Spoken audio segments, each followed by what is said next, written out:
This is the Resolute Podcast, where we are discipling and developing men to live with conviction. I'm your host, Vince Miller, and today we are discussing finances, specifically budgeting.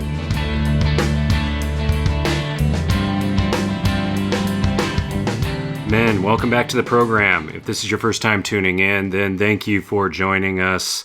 The Resolute Podcast is produced multiple times every week. We have Resolute study guides that go along with this podcast for your men's group, found on the website for members at beresolute.org. Come back often. Feel free to add the podcast to your favorite RSS feed or on iTunes. You can also follow us on Twitter and Facebook. All the links are on the homepage of the website. So let's dive in. So I'm sitting here with Nick Barum, who is a business manager at a local large business, and I've relied on Nick to kind of help me to understand finances better, and he is going to be with us for the next few episodes.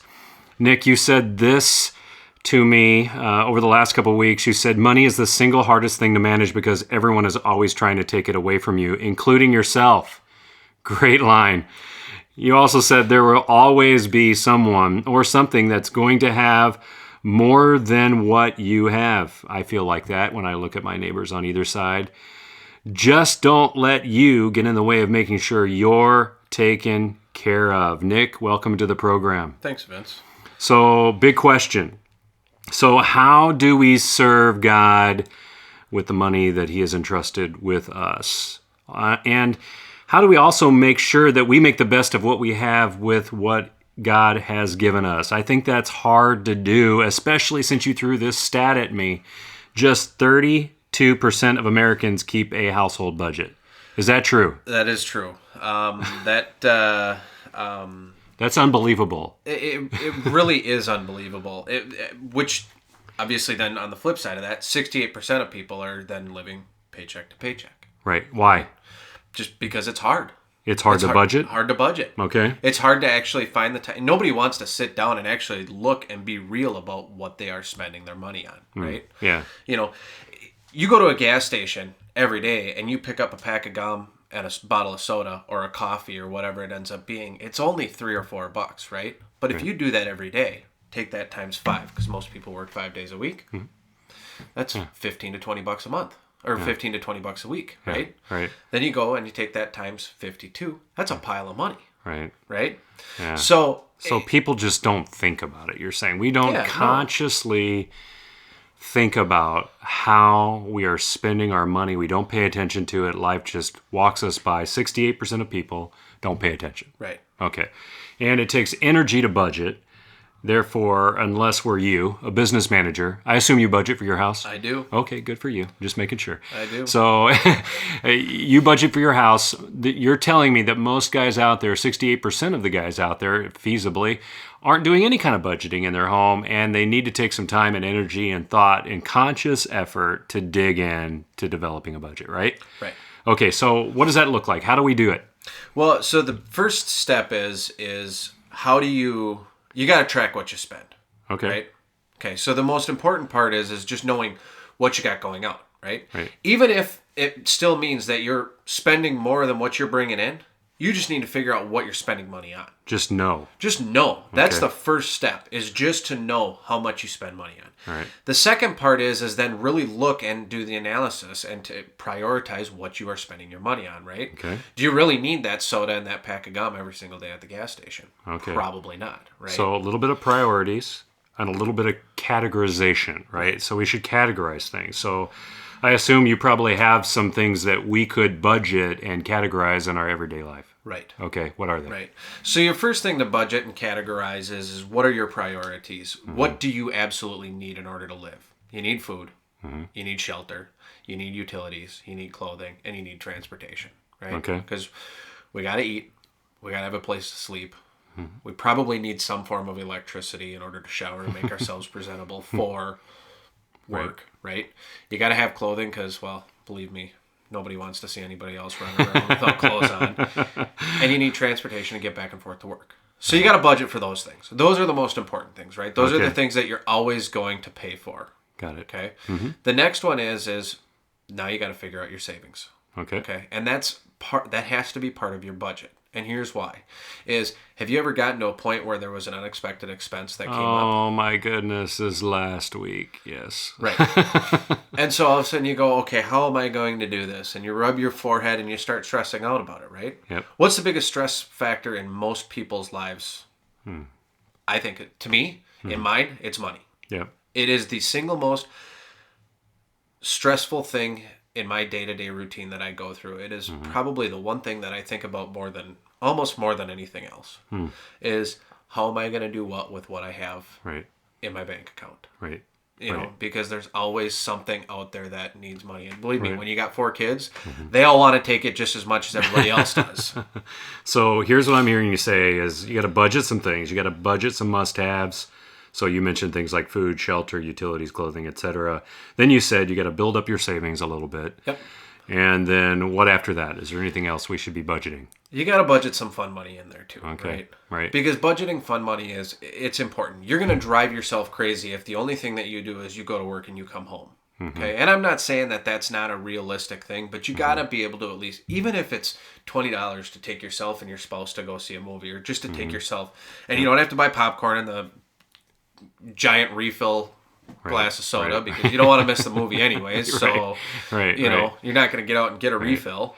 Right. And maybe figure out what luxuries you want to have. What are the ones that you just don't want to live without?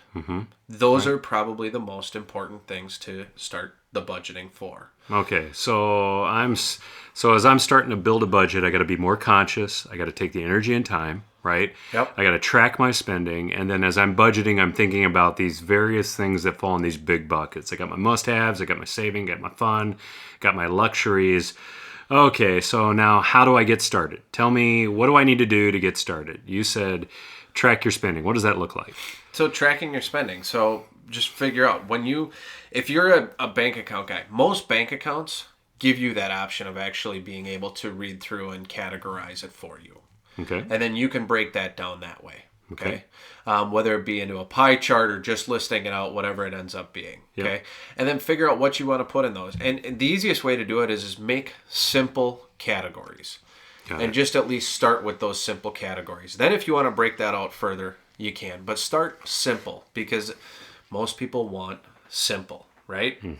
The second thing is that you really ought to do is instead of using your bank account for payments, other than writing checks to your utility company or your mortgage company or whatever it ends up being, use cash.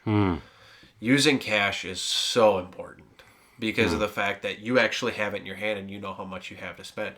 You keep using your debit card, you don't think about it. When you and I go to the gas station and we fill our vehicles up, if it's $30 at the pump or $40 or $50 or whatever it ends up being, and then you go on and you buy that pack of gum and that soda, now it's 55 instead of 50, but in your mind, the only thing that you think of is the 50 that was on the gas pump outside. There's an extra $5. So what this is doing is bringing to mind the discipline of being conscious, of making conscious decisions, and because the cash is actually in your hand, you're forced to budget around the money that you have in your hand and not the ethereal idea of money that you might not actually have, in other words. So instead of using credit or debit, you decide to do maybe a money wallet system. You know, I look back, I remember when me and my wife first got married, which was a little over 20 years ago, we actually used to use a cash system. We had a wallet. She had money, I had money. We budgeted money for gas, utilities, everything. Everything was in that wallet, and when you spent it throughout the month, it was gone. That was an incredible trainer. It just trained us for like really what you're talking about here. And I'm thinking back to that moment right now going, man, that really revolutionized how we spent money. Oh, yeah. Because we were paying down some serious school debt. We were paying down some credit card debt. We had some other debt on our hands, and so we were working really consciously. It sounds like that still works. It still does. It's very simple. You know, when you look back to it's easy to use a debit card or a credit card, right? Right. But when you look back to what did people do before there were credit cards and debit cards? Right. You used cash or you wrote a check. Right. And typically you used cash. So you couldn't go into debt. If you didn't have cash, you weren't typically borrowing money in order to buy what you wanted or what you needed. Right. Yeah, that's interesting. When you look back over time, it has changed significantly, and I don't want to chase that too far, but it's almost everywhere you go takes a credit or a debit card. And, you reach back in your mind to years before the credit and debit card, you're kind of like, well, what did we do? Well, we wrote checks and we handed cash to people is what we did. And that was fairly simple value exchange. It held us all accountable. And today, there is no accountability. So we just keep living beyond our means, which what I hear you saying today is we've got to start with just simple things like tracking what we spend. And the best way to do that is to start moving into a cash system that allows us to allot what we have throughout our week, and then we'll probably really rebudget our family, rebudget our lives a little bit around our money, and we probably would be less stressed out too, maybe. Right. That's good. So, Nick, I was reading this week from Luke chapter 14, verses 28 through 30. Great little short story that Jesus was telling, but he's got this little anecdotal thought in the middle of it. He says, "For which of you, desiring to build a tower, does not first sit down and count the cost, whether he has enough to complete it? Otherwise, when he has laid the foundation and is not able to finish, all who see it begin to mock him, saying, 'This man began to build and was not able to finish.'" Clearly, these verses are about a greater context here, which is the cost of discipleship. And Jesus is being clear with his followers about what the essence of following him looks like. And so he's telling them to count the cost or to budget their life appropriately around something of value. So big eternal principle here, right? But at the same time, when I look at the principle of the builder here, right? You got a builder, you got a construction guy.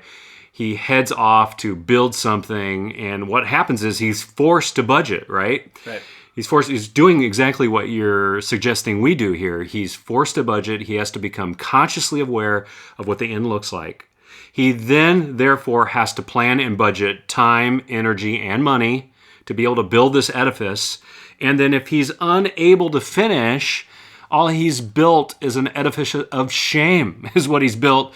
He's built a tower of his own lack of planning, lack of budgeting, his lack of wisdom, lack of embracing truth. And I think a lot of people in our culture do that when it comes to money today, and absolutely. I think your percentages here, 32% of Americans keep a household budget. That's ridiculous. I mean, 68 don't keep a budget. That shouldn't shock us that most of us are living in debt. Right? Based upon those percentages. So it begins with, as Nick said today, track what you spend. So guys, this week, that's what I'd like to have you do. For 1 week, let's join in an experiment with Nick here and just track what we spend. Every dime, it sounds like, every right? Dime. This will be Every fun. dime. Yeah, this should be fun. Or torturous, one or the other. So why don't you do that this week? Join us with that. Well, guys, that's the show. Thanks for listening. Men, I want to encourage you to find a couple of other men to join in with you. Listening on your own is great, but finding other men to do this with you is even better. Me sitting down with Nick and doing this today creates greater challenge for me, and I hope it does him.